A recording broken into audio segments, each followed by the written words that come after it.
심심할 때 들어 찐따들의 수다 심드렁. 찐수다. 우.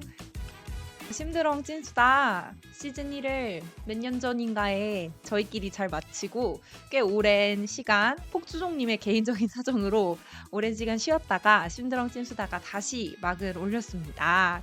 저희 심드렁 찐수다가 이번 시즌 2부터는 새로운 좀 포맷으로 돌아왔습니다. 그렇죠? 네.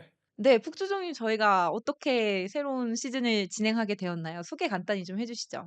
저희가 이번 시즌 2부터는 저희가 키워드 방향성을 새로 저희가 정했습니다. 저희가 정한 방향성은 로컬입니다. 로컬. 어떤 의미의 로컬일까요?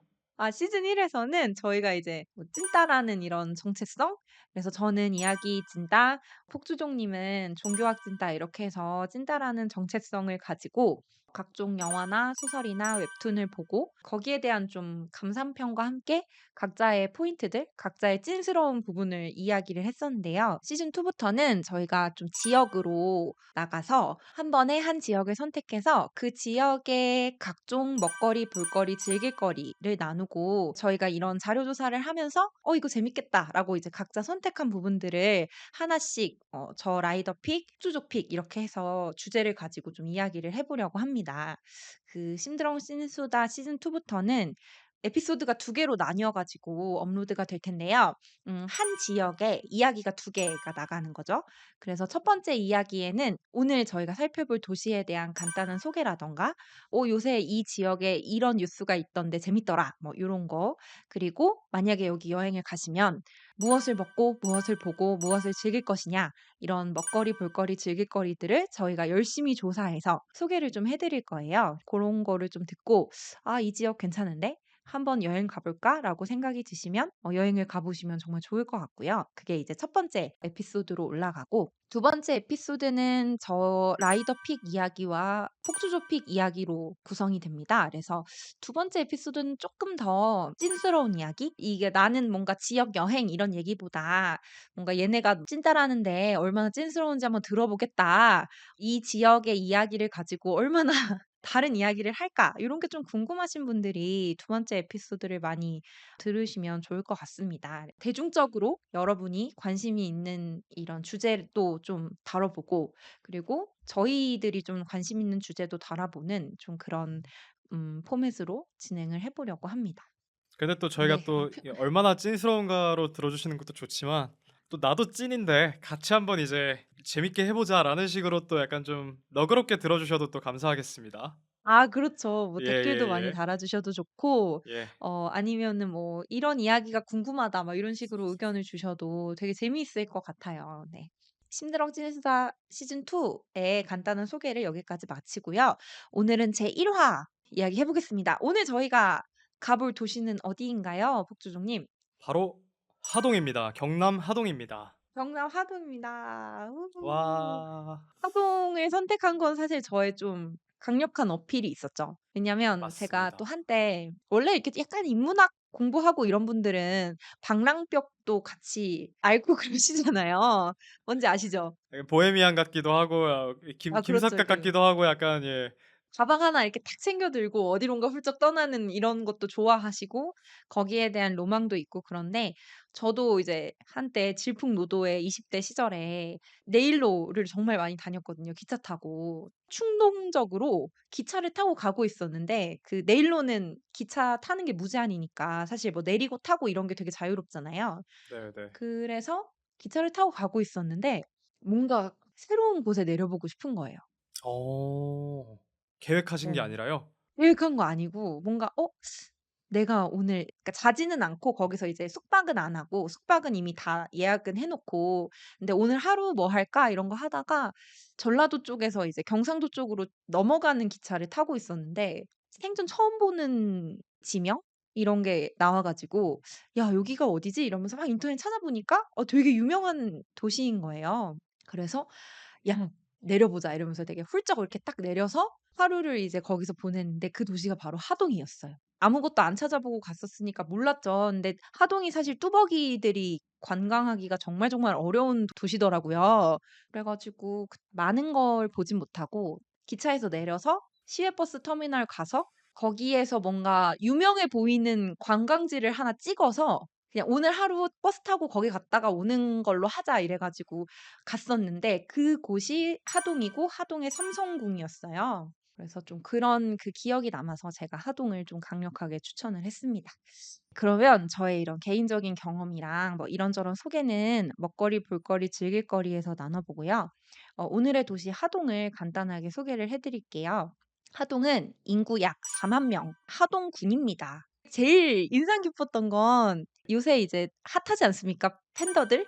에버랜드 팬더월드에 공급하는 대나무가 하동에서 네. 자란대요. 되게 많이 자란대요. 어. 그러니까 이제 푸바오, 아이바오, 러바오, 네네네. 후이바오, 루이바오 그 친구들 먹는 대나무의 되게 많은 부분이 이 하동에서 공급하는 대나무라고 하더라고요. 이거 제일 재밌었어요. 전 몰랐어요. 하동 없이 그럼 바오 패밀리도 없는 거네요? 의미 부여가 하동 없이는 바오 패밀리도 없고 강바오도 없고 엄청난 곳입니다. 하동 없이는 바오 패밀리의 고구마를 볼 수 없겠죠. 그 고구마 아. 노란 빛이 나는 그 싱싱한 대나무를 먹은 팬더만이 배출할 수 있는. 그리고 하나 또 되게 인상 깊었던 거는 제가 하동 정보를 찾으려고 홈페이지에 들어가 봤는데요. 하동군이고 사실 그렇게 인구가 많은 지역이 아님에도 홈페이지를 진짜 기깔나게 만들어 놓으셨어요. 저 진짜 좀 놀랐어요. 그래서 하동 아카데미라는 이런 홈페이지도 따로 만드셔서 이 하동군에서 국민들 대상으로 열리는 강좌 이런 거 있죠. 아무래도 이제 하동 지역은 노인분들이 좀 많이 거주하시다 보니까 뭐 찾아가는 무슨 뭐 노래 교실, 찾아가는 서예 교실 이런 것들을 이 군에서 운영하고 있는데 그런 걸 좀 한눈에 딱 볼 수 있게 딱 정리해 놓고 신청할 수 있는 방법 그리고 어느 지역에 많이 열리는지 이렇게 지도처럼 해 가지고 한눈에 딱 보이게 되게 정리를 잘해 놓으셨고요. 그리고 하동 사랑방이라고 해서 하동 지역의 일자리, 뭐 농업 기술, 문화 행사, 보건소 소식 이런 것들을 정리해 놓은 홈페이지도 따로 운영하고 계세요. 그래서 이게 그렇게 큰 도시가 아닌데 사실 인구 4만 명이고 군이다 보니까 큰 도시가 아닌데 여기 이제 지역 공무원분들이 진짜 지역 생활에 신경을 많이 쓰시는구나. 이렇게 접근을 쉽게 만들기 위해서 많이 정리를 해 놓으셨구나 이런 생각이 들었고요. 그리고 또 이제 요새 농촌 키워드가 네. 출산 장려 아닙니까? 지역 인구가 좀 소멸되고 지역 소멸 이런 얘기가 심심치 않게 나오고 있는데 그러다 보니까 이 하동군에서도 출산 장려 정책을 아주 활발하게 하고 있더라고요. 제가 이제 키워드로 뉴스를 좀 검색해 보니까 하동군으로 최근에 가장 많이 나왔던 게 이 출산 장려 정책에 대한 기사들, 홍보 자료들 이런 것들을 되게 활발하게 하고 계셨어요. 그래서 하동의 키워드 슬로건이 "낳기만 하면 키워주는 하동."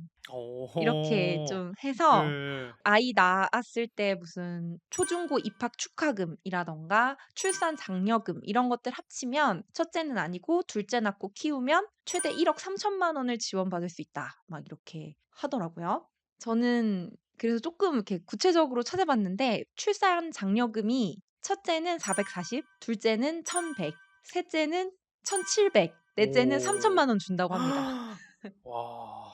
아 근데 그럼 진짜 주변에 계신 분들은 이게 유입할 만한 이유가 있으실 수도 있겠네요. 뭐 그쵸. 멀리서는 이제 그걸 보고 못 간다고 하더라도 주변에 계신 분들은 이제 고려하실 수도 있겠네요. 그리고 뭐 입학 축하금도 주고 국내 지역 버스, 마을 버스 같은 거는 뭐 100 원에 승차할 수 있게 한다든지 그리고 뭐 출산할 때 건강검진 이런 것도 무료로 받을 수 있고 이래서 지역 소멸 이런 거가 문제가 되는데 하동군에서 좀 적극적으로 장려 정책을 펼치고 있다는 게 많이 신경 쓰고 있구나 이런 느낌이 들어서 재미있어서 간단하게 소개해 봤습니다. 이제 이렇게 돈 많이 준다고 해도 돈을 뭐 장려금을 준다고 해도 사실 하동에 뭐 없으면 누가 가서 살겠습니까? 아니면 누가 가서 관광을 하겠습니까?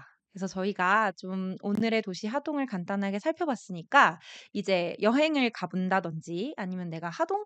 하동에 뭐 있지? 궁금한데? 이런 분들을 위해서 도시 대표 먹거리, 볼거리, 즐길거리를 소개해 볼 텐데요.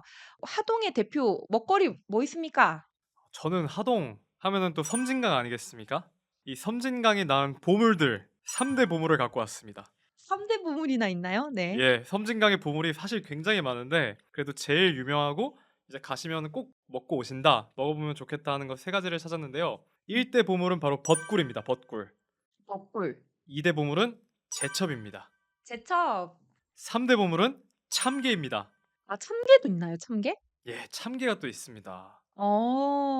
소개해 주시죠. 네. 사실 저는 근데 또 라이더님과 다르게 제가 직접 가보지를 못했죠. 하동을 저는 네. 못 가봤기 때문에 이 온라인과 글을 통해서 하동을 열심히 한번 찾아봤는데요. 저는 네. 하동의 섬진강이 다른 강들과 조금 다른 것 중에 하나가, 섬진강은 바닷물과 민물이 교차하면서 굉장히 다른 강들과는 다른 생태를 가지고 있다고 합니다. 그 여러 가지 또 자연적 조건도 있겠지만 또 섬진강 하구에는 둑이 없다고 해요. 그 하동 쪽에 있는 섬진강 하구에는 둑이 없기 때문에 음. 바닷물과 민물 비율이 뭐 6대 4가량 된다. 그래서 뭐 다양한 이제 생태를 통해서 맛있는 것들을 우리가 채취할 수 있다라고 하시는데요. 첫 번째로 소개할 음식은 바로 벚꿀입니다. 벚꿀. 먹꿀. 저 처음 들었어요. 저는 몇 번 봤어요. 오. TV 프로 중에 뭐 한국인의 땡땡 뭐 이런 프로그램들이 있잖아요. 이제 아니면 뭐 한국인의 밥상. 예, 뭐 그런 프로그램을 보면은 꼭 이제 경남을 갔을 때 특히 봄철에 이렇게 구워서 벚꿀을 드시더라고요. 바로 잡은 것들을. 근데 네네. 벚꿀을 보면은 크기가 일반 굴의 3배를 넘어서 음. 사람 손바닥이나 팔뚝만한 굴이 나옵니다. 그래 그 굴은 봄에 벚꽃이 필 때 난다고 해서 벚꿀이라고 하기도 하고요. 혹은 네. 이제 그 강 하구에서 입을 벌리고 이제 먹이를 먹는 모습이 벚꽃과 같다고 해서 벚꿀이라고도 하고, 뭐 모든 음. 사실 뭐 음식이나 재료들의 이름이 그렇듯이 뭐 정확한 유래가 있는 건 아니지만, 또 벚꿀 하면은 이 봄과 이미지가 떠오르면서 되게 따뜻한 느낌이 들기도 하고, 원래 굴은 바다에서 우리가 양식을 하거나 잡잖아요. 그래요. 근데 이제 맞아요. 섬진강 강에서 난다고 해서 강굴이라고 부르기도 합니다. 그래서 어. 이제 근데 섬진강, 원래 예, 굴은 그 겨울에 먹지 않나요? 그죠. 제가 겨울이 제철 알기로도 아닌가요? 바닷굴은 겨울이라고 하는데, 근데 이 음. 벚굴은 생태가 많이 다르다고 해요. 그 강에서 아. 나는 것도 차이지만 이제 하동이나 전남 광양 이런 곳에서 벚굴이 나는데요. 벚굴이 살기 좋은 조건이 이 조수간만의 차이가 커서 바닷물이 음. 깊이 들어갔다가 또 민물로 쫙 빠지고, 이렇게 차이가 큰 곳들이 벚굴이 생존하기 좋은 환경이라고 하더라고요.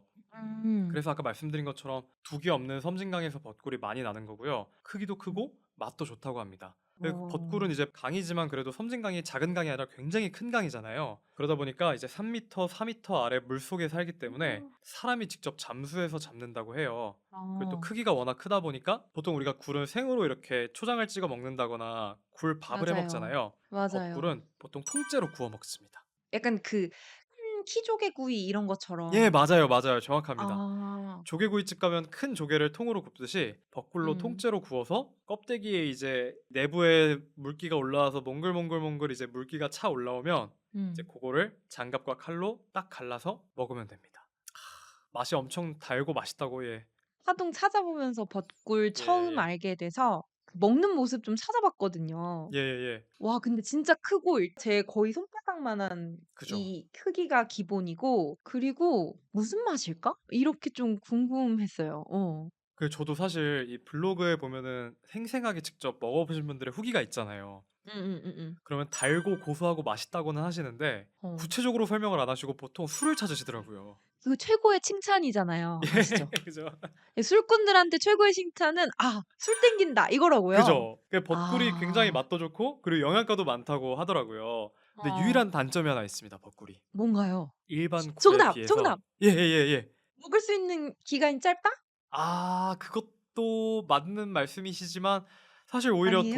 더 희소성이 있으면은 더 매력일 수도 있잖아요. 그럼 뭐예요 단점이? 제가 찾은 단점은 그것도 맞을 수 어. 있지만 비싸단 겁니다. 아. 일반 굴에 비해서. 왜냐하면 이게 직접 사람이 들어가 채취하시기도 하고, 음음. 그리고 또 이게 크다 보니까 이제 운송이나 손질하는 데도 품이 많이 드셔 가지고 일반 굴에 음. 비해서 한 2배에서 2.5배 정도 비싸다고 하시더라고요. 그럼에도 아. 불구하고 저는 만약 제가 하동을 간다면 꼭 한번 이렇게 키로 단위로 사 가지고 먹어 보려고 합니다. 그래서 이거 보면 식당 예. 이 벚꿀만 전문으로 하는 식당이 그죠, 하동에 그죠. 좀 있는데 그 3 월, 5월 이 벚꽃 시즌에만 운영을 하신다고 하고 그리고 이제 음. 만약에 제가 먹고 싶어도 뭐 가을이나 겨울 이럴 때 가면 못 먹는 거잖아요. 그죠, 그죠, 그죠. 철이 아니면은 방법이 없는 거죠. 밀당해. 굴이 나랑 밀당 밀당을 하는 아. 굴이라니? 맛있을 밀당을 것 꼭 같아요. 성공하셔서 만나 보시면 좋겠고요. 두 번째 2대 보물은 제첩입니다. 제첩. 제첩은 저희 이제 다른 곳에서도 흔히 먹잖아요. 제첩국으로 많이 먹죠. 음. 제첩국으로 많이 먹는데 우리나라에서 채취되는 제첩의 80%에서 90% 이상이 섬진강 수역에서 채취가 된다고 합니다. 아 진짜요? 그렇게 예. 많이 이 구역에서 나와요? 거의 모든 제첩은 중국산이나 수입산을 제외하고는 이 섬진강에서 나온다고 보시면 되고, 그리고 그 섬진강 오. 중에서도 하동 지역이 굉장히 많은 제첩 생산량 그리고 제첩 어. 소비량을 자랑하고 있습니다. 그 제첩은 그래도 벚꿀보다 좋은 게 채취하는 기간이 음. 좀 길어요. 4월부터 10월까지. 그래도 이게 뭔가 추울 때 빼놓고는 예예예. 반년 정도 채취를 할 수 있고, 그리고 또 제첩은 또 냉동을 했다가 국을 끓여 먹을 수도 있고 하기 때문에 음. 벚꿀보다는 좀 철을 덜 탄다고 볼 수 있습니다. 그리고 음. 하동 지역에서 제첩을 드시는 방법이 굉장히 많이 있는데요. 저는 음. 보통 저희 국으로만 많이 먹었다고 했지만 되게 네. 맛있어 보이는 게 제첩 회무침, 아. 그리고 거기에 밥을 넣어서 회덮밥을 또 해 드십니다. 아. 그럼 새콤달콤한 양념과 야채 그리고 쫄깃쫄깃한 제첩 그리고 고소한, 어우 막 입맛을 다 씻어요 지금. 저희 지금 화상으로 지금 보고 있는데 아 맛있겠다. 제첩 회덮밥, 침 어. 그 막 맛이 딱 상상이 되시잖아요 이거는. 근데 그 요새 이제 좀 더워지니까 아 맞아요, 맞아요. 그죠? 네. 저희 지금 이제 슬슬 막 더워지는 때라서 안 그래도 약간 이 새콤달콤하고 그 초장 식초의 그 싹 그 입맛 다시는 그게 되게 땡길 때인데 지금 막 맞아요, 맞아요. 회덮밥을 얘기하시니까 침 고이네요. 그래 가지고 회덮밥이 너무 맛있어 보이고요. 그 또 음. 하나 특이했던 거는 저희가 해물파전을 먹을 때 다른 곳은 뭐 오징어 음. 아니면 조개 요런 거 많이 넣잖아요. 근데 네. 제첩 부침개를 또 해 드시더라고요, 막걸리와 함께. 아. 그 제첩 부침개를 보니까 또 바삭한 부침개에 부추와 제첩이 또 이렇게 쫄깃 고소하게 탁 퍼져 있는, 그 보니까 제첩도 아까 벚꿀처럼 제첩 전문집들이 또 많이 있더라고요. 음. 그 제첩 특화 마을이 또 있어서 제첩 아. 전문 음식점에 간다면 이 3 대에 걸쳐서 대를 이어 제첩 요리를 해 오시고 제첩 전문가들께서 하신 제첩 음식을 먹을 수가 있습니다. 저 그걸 것 같아요. 네. 최근에 나 혼자 네. 산다에 꼬분이 아버지 아세요? 제가 요즘 TV를 잘 안 못 봐 가지고 제가 죄송합니다. 제가 웬만하면 진짜 열정적으로 제가 공감을 해 드려야 되는데 죄송합니다. 나 진짜 같이 못 놀겠어. 이거 죄송합니다. 어떤 제가 좀 삶을 사는 거야 도대체? 약간 좀 감금되는 거 아니죠? 느려졌습니다. 예. 지금 여기 거기 맨날 한 곳에 감금되어 크로마키 있다가 예예. 가끔 아니 나 혼자 산다에 최근에 구성원 씨가 나오셔서 엄청 이게 네네네. 이슈가 됐었는데 네. 그분이 파전을 만들어 먹는데 골뱅이 무침 있잖아요. 네네네. 그러니까 캔 골뱅이를 네. 같이 넣어서 파전으로 만들어서 드시더라고요. 근데 이제 골뱅이 그 파전도 전의 예 맛있겠네요. 네. 바삭함인데 그 골뱅이의 쫄깃쫄깃함도 같이 느낄 수 있어서 근데 뭔가 제첩 파전이라고 말씀하시니까 제가 그때 딱 봤던 그 모습이 떠오르면서 진짜 되게 바삭바삭한 파전의 식감이랑 골뱅이는 사실 좀 더 크고 약간 짭짤하기도 하고 그죠, 그죠. 그래서 맛이 좀 다를 것 같아요. 네. 그래서 약간 이런 좀 더 이렇게 쫄깃쫄깃하긴 하지만 아쉬운 점이 있을 수 있을 것 같다. 근데 제첩파전은 더 맛있을 것 같은 거예요. 왠지 더 조그맣잖아요. 네 맞아요, 맞아요. 조그매서 이게 되게 한 번에 앙 하고 씹히면 '아 더 맛있겠다.' 이런 생각이 그리고 또 들었습니다. 제첩같이 민물에서 나는 것들은 또 그 민물 특유의 향이 있잖아요. 근데 물론 그걸 음음음음. 약간 뭐 흙맛이라고 안 좋아하시는 분들은 또 안 좋아하실 수 있지만, 사실 또 저는 파전에 약간 고추랑 또 이렇게 칼칼하게 해서 부침개를 부치면은 맛이 없을 수가 없겠죠. 없죠, 없죠. 그래서 없죠, 2 없죠. 대 보물은 제첩입니다. 네. 3대 보물. 그 3 대 보물은 참게입니다.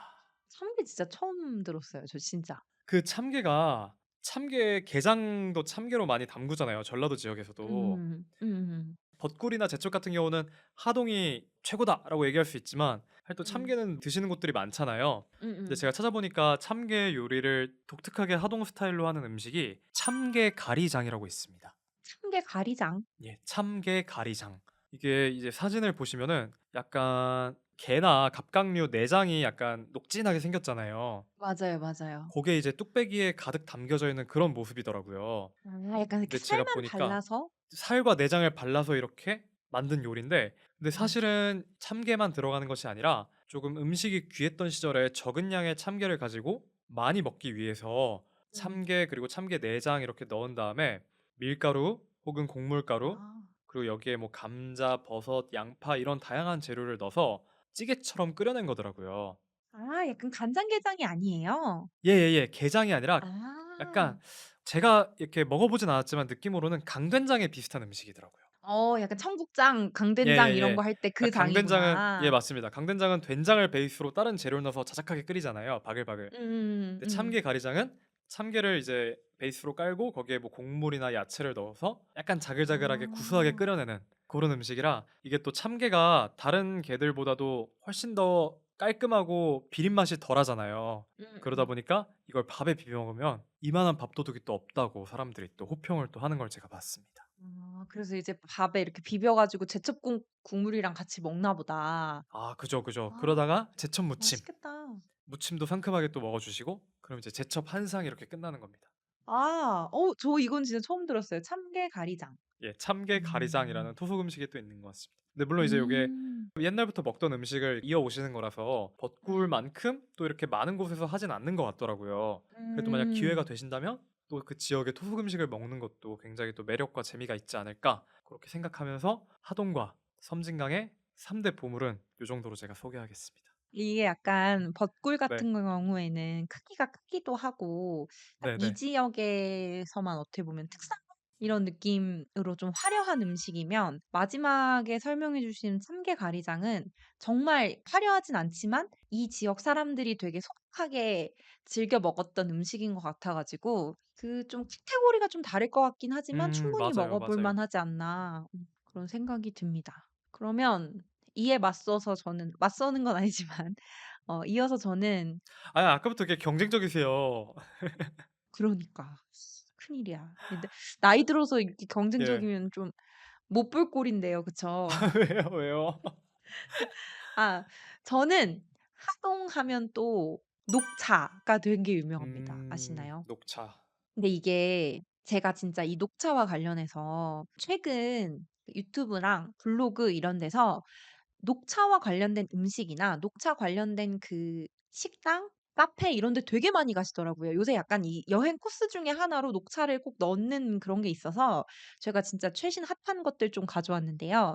이게 일단은 하동에서 녹차가 유명한 이유가 거슬러 거슬러 신라 시대까지 거슬러 가요. 이 지리산 자락에 이제 하동이 있는데 지리산에서 차 재배를 예전부터 많이 했고요. 신라 시대 때 828 년에 당나라에서 돌아온 사신이 이 종자를 가지고 온 거예요. 아 저도 똑같은 거를 이따 얘기하려고 해 가지고 그러니까 함정에 빠진 느낌이랄까요? 물론 라이더 님이 아니 빠뜨리신 건 아니지만 길 가다가 이제 약간 구렁에 넘어진 느낌? 아 저는 녹차밭을 또 이제 또 제가 또 이제 또 좀 조사를 했는데 야 나보고 경쟁적이라고 하더니 자기가 더 경쟁적이면서 당나라에서 돌아온 사신이 차 종자를 가지고 오니까 이제 왕이 "지리산에 심어라." 이래서 이 하동 지역에서 차를 이제 심어서 재배를 했어요. 근데 이제 이게 중국에서 건너와서 왕이 명령해서 지리산에 심은 거니까 또 얼마나 귀하겠어요. 그래서 이게 고려시대, 조선시대 쭉 이어가면서 이 지역의 특산물이 됩니다. 왕에게 바치는 공산품?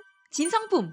이제 왕에게 바치는 그런 게 돼서 마을 사람들을 막 쥐어짜 가면서까지 차를 재배하다 보니까 고려시대에 이런 기록이 있어요. 이규보가 이제 남긴 기록에 따르면 이 화계, 이제 화계장터, 화동 지역에 있는 화계장터 똑같은 거 보셨나요? 왜 저도 웃으시죠? 이규보더니 이규보가 한 말에 따르면 이 장정이랑 어른이랑 노약자 구별 없이 험준한 산중에서 맨날 맨날 차 따 가지고 서울로 나른다.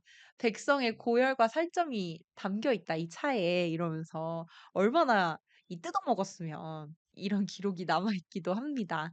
그래서 이렇게 오랜 역사를 자랑하는 녹차가 요새 사람들이 어떤 데 많이 가냐면 이게 녹차밭인데 옆에 카페를 운영하시는 거예요. 그래서 거기에서 직접 하동 녹차를 먹을 수도 있고 그리고 녹차밭을 배경으로 사진도 찍을 수 있고 밭 사이에 정자하고 약간 그 캐빈? 통나무로 된 앉아서 쉴 수 있는 그런 것도 이제 있어요. 위치해 있어요. 그래서 예약을 하면 녹차밭 한가운데 있는 야외 정자에서 사진도 찍고 이제 풍경을 보면서 마실 수도 있고 이런 곳이 있더라고요. 상호명 되게 유명해요. 여기 도삼다원이라고 녹차 카페인데요. 이 쌍계사나 화계장터에서 자동차로 한 10분 시간 정도 걸리는 그런 곳인데요. 이 야외 정자하고 아까 말씀드린 그 녹차밭 한가운데 있는 그걸 즐기려면 1인 25,000원 이고요. 그리고 뭐 이제 그 뭐 녹차랑 과자 약간 간단한 다과 세트도 같이 나오고 현장 예약도 가능하다고 하는데 좀 좋은 자리를 선택하고 싶으시면 예약을 꼭 하시는 게 좋다고 합니다.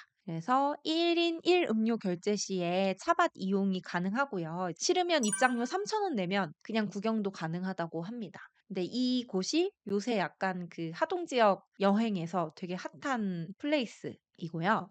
그리고 또 이 녹차를 먹인 오리집도 되게 유명합니다. 근데 하동이 이제 군이고 그렇게 큰 그 지역이 아니다 보니까 사실 하동 녹차오리 치면 딱 한 집밖에 안 나와요, 가게가. 그래서 여명 가든이라고 이 녹차 먹인 오리를 먹을 수 있는 되게 유명한 집이에요. 근데 여기가 진짜 유명하다는 게 어떻게 알 수 있냐면 브레이크 타임도 있고요. 점심시간이 11시 반부터 3시까지 그리고 저녁이 5시 반부터 8시 반까지 이렇게 시간이 정해져 있거든요.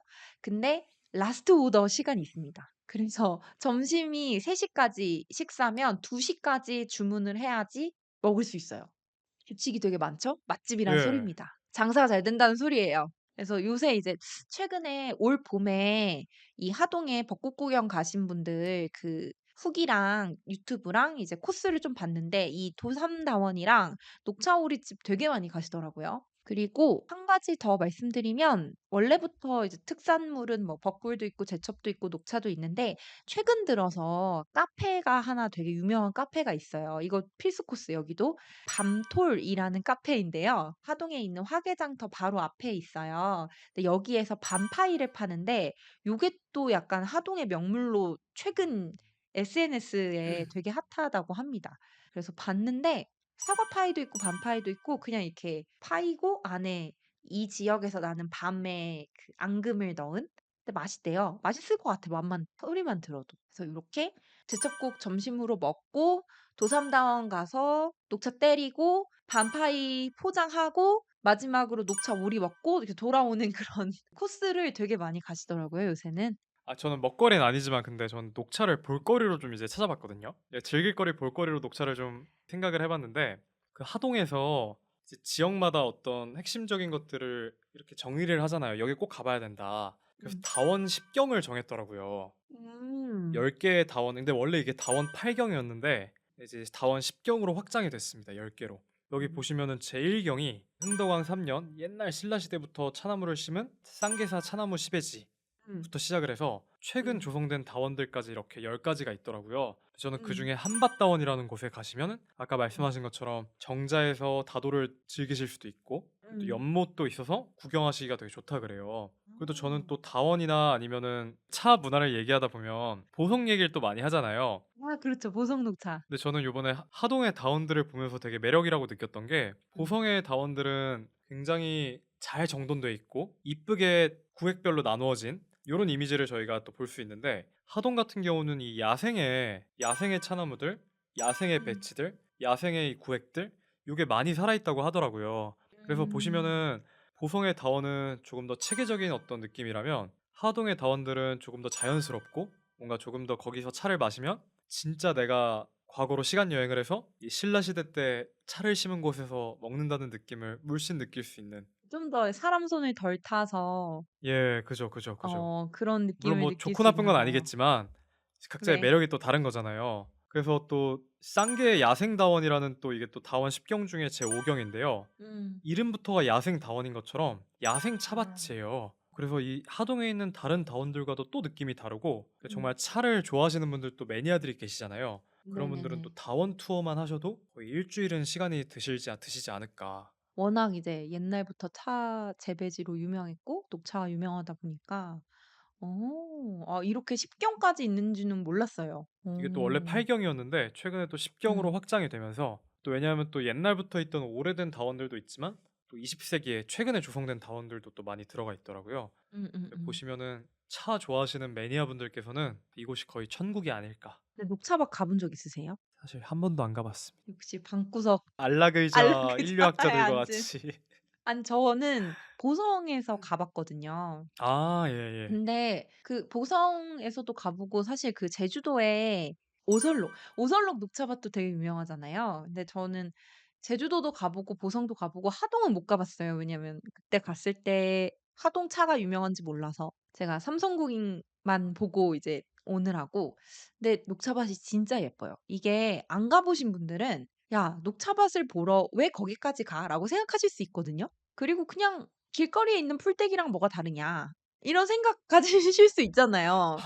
아 어. 그런 분들은 너무하네요 진짜. 그럴 수 있잖아요. 왜냐면 제가 그때 그 이 보성 녹차밭 갔을 때 친구랑 같이 갔었는데 그 친구가 "녹차밭에 구경을 간다고?" 이러면서 좀 의아해 하더라고요. "거기를 왜 가?" 약간 이렇게. 근데 진짜 예뻐요.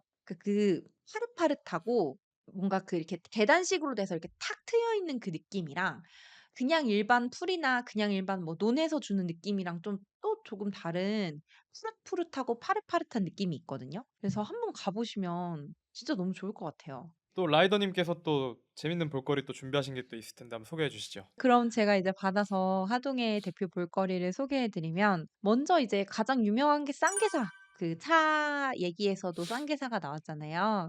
그래서 신라시대 때 차 종자를 받아 가지고 심었던 게 쌍게사 주변이고 지금은 비석이 있대요. 쌍게사 차나무 시베지 이래 가지고 경상남도 기념물로 이제 지정이 돼 있고 그 주변이 거기에 이렇게 딱 비석도 세워져 있고요.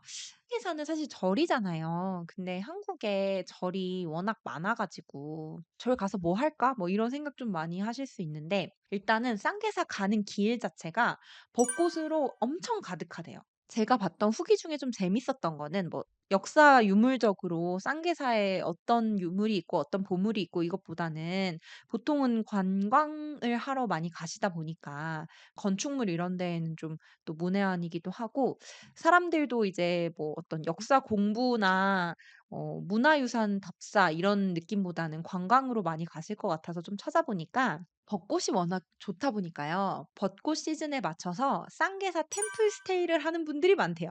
이 쌍계사에서 템플 스테이를 많이 하는데 쌍계사가 또 되게 좋다 그러더라고요, 시설이. 그래서 방 내부에 개별 화장실도 있고요. 이제 뭐 휴식형 프로그램 신청해도 스님이 직접 하동 녹차도 내려주시고요. 그 스님분들 공부하는 스님분들이랑 이제 일반 템플 스테이 하는 시민들 그러니까 일반 사람들이랑 식사하는 장소가 좀 나눠져 있어서 밥도 되게 잘 나온대요. 고추장도 있고 그 나물로 되어 있는 절밥 맛있는 거 아시죠? 그래서 고런 거 쪼끔 먹고 그래서 사실 벚꽃 시즌에 이 하동이 가장 이 관광 피크 시즌이기 때문에 어딜 가든 사람이 많은데 '아 나는 진짜 막 핫하게 일정 잡아서 여기저기 치이기 싫어.' 이런 분들은 템플 스테이 한번 가 보셔도 정말 정말 좋을 것 같습니다. 또 주변 경관이 예쁘기 때문에 휴식형 템플 스테이 하다가 산책로 좀 걷고 벚꽃 구경하고 맛있는 밥 먹고 뭐 요렇게 하셔도 좋을 것 같고요. 벚꽃 시즌이 아니더라도 이 가을에 가시면 요 쌍계사 주변에 매실 관련된 물건을 되게 많이 판대요. 절 앞에 이렇게 쫙 그 식당이랑 상점 많은 거 아시죠? 근데 요 지역에서 파는 매실청이랑 매실 장아찌가 그렇게 맛있답니다. 그래서 음. 봄에는 벚꽃, 가을에는 매실청, 매실 장아찌 사러 쌍계사 한번 가 보시는 것도 되게 좋을 것 같아요. 그리고 가는 길에는 계곡이 또 물이 그렇게 맑은 계곡이 흘러서 여름에 피서철에 이 쌍계사 그냥 이제 쌍계사 가는 길에 있는 계곡에서 어린이들 데리고 많이 또 피서 가시더라고요. 길가에 산장들 그러니까 식사할 수 있고 평상 빌려주는 딱 그런 식당들 되게 많고 꼭 그렇게 식당 가서 안 놀더라도 튜브랑 이제 간단한 놀이기구들 챙겨 가시면 계곡 들어가서 놀 수도 있으니까 그래서 올 여름에 휴가 시즌에 한번 가 보셔도 물이 진짜 맑습니다. 그리고 두 번째로는 저희가 사실 이 하동을 선택한 가장 큰 이유가 삼성궁이죠. 삼성궁은 한번 꼭 가 보시면 좋을 것 같은데 삼성궁은 좀 비쌉니다. 근데 입장료가. 입장료가 얼마인가요? 있어요. 어른 8,000원, 어린이 4,000원, 매주 월요일 정기 휴무입니다. 화요일부터 일요일까지 아침 9시 시부터 6시 운영하고요. 이게 '삼성궁이 뭐지?' 이렇게 생각하실 수 있는데 지리산 청학동 가는 길 옆에 있어요. 그래서 이제 저는 뚜벅이다 보니까 그 시외버스 터미널에서 삼성궁 가는 버스를 탔는데 그 청학동 머리 이렇게 따서 우리 옛날에 TV에 많이 나왔었잖아요. 청학동 도령들 이러면서. 근데 고런 분들이 계시는 그 청학동 바로 옆길에 있어요. 근데 이 삼성궁은 고조선 시대의 소도 신성한 구역이었던 그 소도를 복원한 그런 곳인데 1983 년부터 한풀 선사 강민주라는 분이 직접 손으로 몇십 년 걸려서 만든 돌성 이런 겁니다. 그래서 돌을 직접 쌓아서 이렇게 성벽 같은 것도 만드셨고 건축물 같은 것도 이렇게 만드셨어요. 좀 신성한 공간으로. 그래서 이 삼성궁에서 환인, 환웅, 단군을 모신 성전도 만들었고요. 민족 정통의 뭔가 이 정신, 이 단군계, 이 종교를 좀 맥을 잇자 이런 마음으로 만드신 곳이고 예전에는 실제 여기서 사람들이 수행도 했는데 지금은 그런 건 안 하고 그냥 관광지 역할을 좀 많이 한다고 합니다. 그래서 최근에는 여기가 사진 스팟으로 되게 유명해요. 찾아보니까 최근에 후기 올리신 분들은 다 사진 스팟 관련돼서 음. 밖에 없어요. 근데 여기가 되게 그 뭐랄까? 좀 신비한 느낌이 듭니다. '여기 한국 맞아? 여기 뭐지?' 막 이런 느낌이 들어서 삼성궁 가장 이렇게 좀 넓은 공간에 가시면 큰 연못이 있는데 그 연못 앞에서 사진 찍는 게 유행하는 최근에 가장 많이 찍는 곳이고요. 가 보시면 약간 압도당하는 느낌? 이런 느낌을 많이 받는 것 같아요. 저도 갔을 때 느낌을 받았냐면 그 앞에 이제 설명 이런 거 써져 있잖아요. 근데 그런 걸 읽는데 이거 사람이 직접 만든 건축물이라고 하는 거예요. 저는 이거 약간 그 조선 시대에 우리 뭐 성벽 남아 있는 것처럼 '옛날에 만들었겠구나.' 했는데 이거 1980 년대 만들었대요, 사람이 혼자서. 이 건물을 만든 사람에게 단군이란 도대체 뭐길래 엄청난 시간과 노력과 열정을 쏟아부어서 '이런 음. 건축물을 만들 수 있을까?' 좀 이런 좀 압도적인 느낌도 많이 받았고 그리고 실제로 되게 예쁩니다. 돌로 만든 미로 같은 느낌이고 음. 그 통행하는 그 통행로라고 해야 되나요? 관광하는 길도 아예 따로 이제 좀 만들어 놓으셨어요. 그래서 들어가는 입구랑 나오는 출구가 아예 다르거든요. 한 바퀴를 쭉 돌아서 나올 수 있게 돼 있어서 되게 미로 같기도 하고 터널을 지나가면 터널에 막 벽화 같은 것도 그려져 있고요. 그래서 이게 약간 엄청 토속적이기도 하면서도 한국에는 이 돌로 만든 건축물 자체가 별로 없으니까 이국적인 느낌도 나고 근데 약간 단군의 이런 초상화 같은 거 이제 그림 같은 거 이렇게 막 걸려 있고 이러니까 되게 또 종교적인 느낌도 나고 그런 굉장히 다채로운 느낌을 많이 주는 그런 건축물입니다. 그래서 이걸 한번 찾아보시고 사진 되게 많거든요. 삼성궁 치면 바로 나와요. 그래서 한번 찾아보시고 만약에 하동에 간다면 저는 꼭 한 번은 가 보셨으면 하는 그런 곳입니다. 되게 예뻐요. 저는 음. 그 말씀하신 것 중에 한풀 선사님이 이제 삼성궁을 만들었다고 하잖아요. 네네네. 전 그분이 이제 스스로 설명하시는 자신의 내력이 되게 재밌더라고요. 자기의 이 어떤 뿌리 그리고 스승들 음. 그 음. 내력이 재밌더라고요. 그러니까 이 아까 잠깐 언급하신 게 단군계 신종교잖아요. 단군을 근데 모시는 단군이 그죠, 종교죠. 그죠. 네네. 근데 단군이 우리나라의 어떤 신화적인 어떤 문명의 시작이다 보니까 어떤 민족적 색채가 강하고 음. 그러다 보니까 독립운동과 연관이 많이 됐더라고요. 그래서 전 음. 재밌었던 게 한풀선사에서 이제 위로 거슬러 올라가면 독립운동가 서일 장군의 부대에서 활동하던 공공지딘이란 분이 계셨다고 해요. 그분들이 이제 독립운동을 하다가 이제 넘어가 수행자가 되셔서 수행을 하는데 황해도에 단군의 제사를 지내는 삼성사라는 큰 이제 사당이 있었거든요. 네. 여기는 이제 하동은 삼성궁인 것처럼 황해도에 단군을 제사 지내는 삼성사가 있었는데 이 삼성사가 소실될 때 음. 이 위패를 모시고 나왔다고 해요. 근데 이 위패를 모시고 나왔을 때 한풀 선사는 그 제자로 있었고 요 맥을 받아서 자기가 삼성궁을 이렇게 창설했다. 아. 그러니까 일제 탄압으로 황해도에 있던 삼성사가 소실될 때 그 음. 위패를 자신이 가져와 하동에 다시 이제 민족혼을 위해 삼성궁을 지어서 음. 어떻게 보면 음. 자신의 맥을 변방에서 톡 튀어나온 독특한 종교인이 아니라 음. 굉장히 이 어떤 나름대로 어떤 중심 정통적인 맥락 위에 본인을 음. 두고 또 이해하시는 게 되게 재밌더라고요. 황해도에 있었는데 근데 그거 만약에 위패 안 모시고 나왔으면 지금은 뭔가 이런 걸 못 받겠네요. 이제 분단됐으니까. 그쵸. 그러니까 이런 게 저는 아무튼 그래서 되게 흥미로운 것 같습니다. 네. 무교거든요. 네. 전 종교가 없는데 이런 부분이 되게 뭔가 무교인으로서 항상 와 이게 경외감도 들고 '야 대단하다.' 이런 생각이 드는 게 사실 그분이 그렇게 일제 탄압으로 삼성사가 문을 닫을 때 엄청난 사명감으로 그거를 갖고 나오셔서 그냥 다른 절에다 모신 것도 아니고 이 당군의 위패를 모실 수 있는 독립된 공간을 만들겠다는 생각으로 만드신 거 아니에요. 그쵸? 그죠. 땅도 소유도 하셨을 거고 사명감 이런 게 참 언제나 신기하네요, 들을수록. 그분들의 마음이 그죠. 신기하고 또 경이롭기도 하고 이해해 음. 보고 싶기도 하고 그런 생각이 좀 드는 것 같아서 하동을 가면 벚꿀을 먹고 삼성궁을 꼭 가 보겠습니다.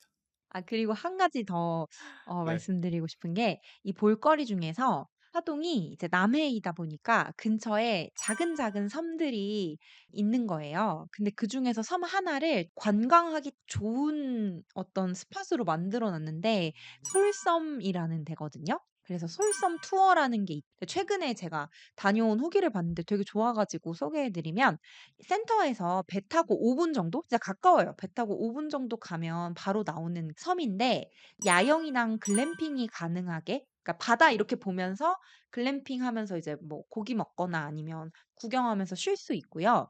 그리고 이 섬 안에 섬 통째로 온갖 꽃들을 다 심어 놓으셨어요. 그래서 이 섬 자체가 그냥 이제 꽃 동산 같이 돼 있거든요. 야경장, 야영장, 글램핑장 그리고 온갖 꽃. 그래서 꽃 피는 철에 글램핑 예약하시거나 하면 진짜 뭔가 이 꽃을 온몸으로 즐길 수 있는 그런 곳인 것 같아서 저는 쌍계사나 하동 삼성군 같은 게 쪼금 전통적인 정체성을 가지고 있는 '아 내가 바로 하동의 그 관광지다.' 이런 느낌이라면 솔섬은 이제 약간 좀 자연 친화적이고 힐링을 원하는 분들이 요새 자주 찾는 곳이라고 해서 네 한번 소개해 봤습니다.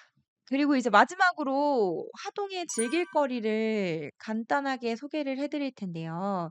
이 하동의 즐길 거리가요. 야 저 이런 거 처음 봤어요. 제가 아까 처음에 도시 소개할 때 하동이 홈페이지가 진짜 잘 돼 있다고 말씀드렸잖아요. 네네네. 그래서 군청 홈페이지에 2024 축제 캘린더라는 항목이 있습니다.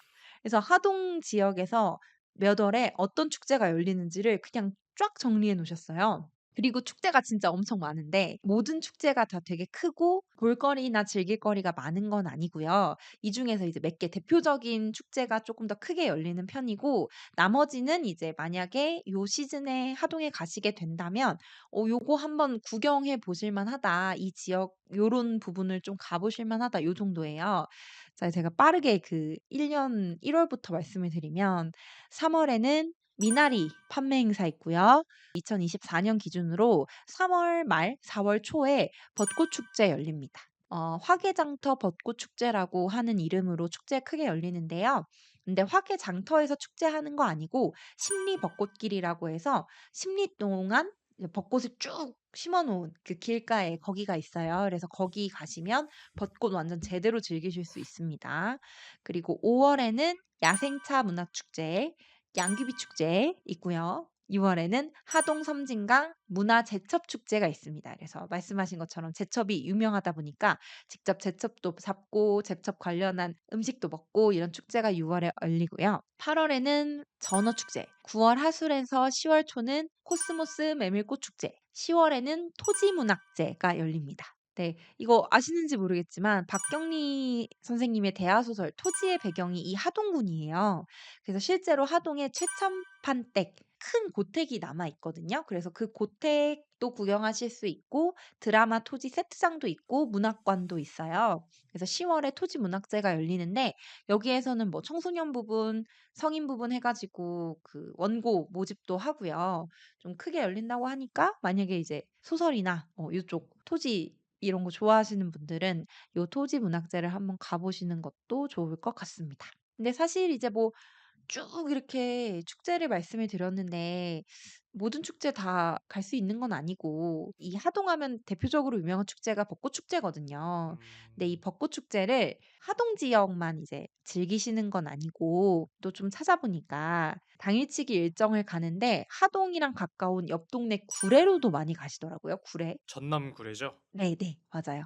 그런데 이 구례에 어떤 코스로 많이 가시냐면 하동의 십리 벚꽃길 가서 벚꽃 즐기고 구례로 넘어가셔서 지리산 치즈랜드를 가시더라고요. 근데 이 지리산 치즈랜드 가는 이유가 뭐냐면 봄이면 수선화가 진짜 예쁘게 피어요, 노랗게. 그래서 이 치즈랜드 한쪽에 수선화가 완전 흐트러지게 펴서 벚꽃도 볼 수 있고 수선화도 볼 수 있고 근데 또 두 꽃이 피는 시기가 비슷하다 보니까 이거 같이 즐기러 되게 많이 가시더라고요. 그래서 아이 있는 분들이 이제 양 먹이도 줄 수 있고 뭐 요거트 먹고 이러는 거 좋아하시는 분들이 많이 가셔서 '코스 어떻게 짤까?' 이렇게 고민하시는 분들이 있으면 도움이 될까 싶어서 이 벚꽃 축제 시즌에 지리산 치즈랜드까지 이렇게 해서 많이 가신다는 거 간단하게 소개해 드렸습니다. 그러면은 이렇게 해서 오늘의 도시 하동 소개와 하동의 대표 먹거리, 볼거리, 즐길거리 살펴봤는데요.